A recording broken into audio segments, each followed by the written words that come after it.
yung tipong makikita mo yung sinusuportahan mo na napaka-talented, no? Kahit na sabihin po natin napakamahiyain po niya on cam, pero grabe naman po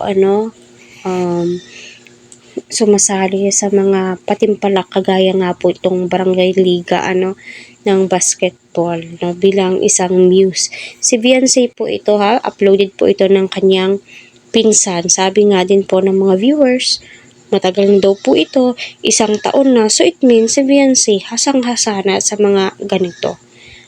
So kapag mahasa pa po na mahahasa itong si Beyonce, my God, pwede na po itong sumali sa beauty pageant kasi kita naman po natin yung hubog ng kanyang katawan. At saka napaka-bait din po niya. At kita naman po natin kahit na ganun po si Beyonce, napaka-mahiyain, may talent siya, no? Lumalabas po ang kanyang talento, parang palihim, pero alam naman po nating lahat na go na go itong si Beyonce, no, sa mga ganitong events, no, kagaya nung sila ni Dara, napakaraming tao. Pangalawa yung nasa SM sila kasama ni Eds, 'di ba? Masasabi mo mahiyain yan siya sa camera, pero kapag ganito, my God, mapapabilib ka po talaga. Kaya patuloy po natin suportahan sila Kalinga Prab, Kuya Val. Huwag po natin skip ang kanilang ads.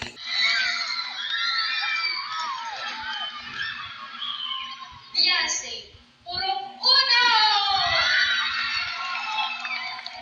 Kasabihan! Anong kasabihan? May kasabihan?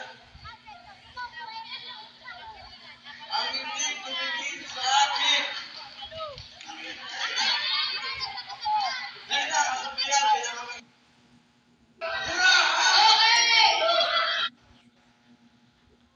So, ayun po, no, mapapasa na all ka na lamang po talaga. Grabe po, napaka-supportive nga po ng pinsan ni Beyonce.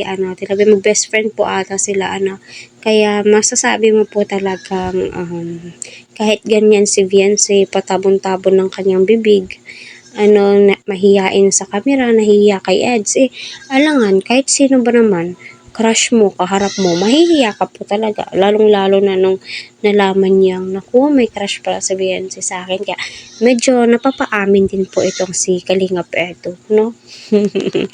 Nakakatuwa at masasabi mong napakaganda po talaga ni Beyonce. At dalangin ko, na dumami pa po ang kanyang sponsors, at mahasa ng lubusan itong si Beyonce para sa ganun nga po ay makasali pa po siya sa napakaraming beauty pageant. Kasi maganda po si Beyonce, no? Ang galing po niyang lumakad.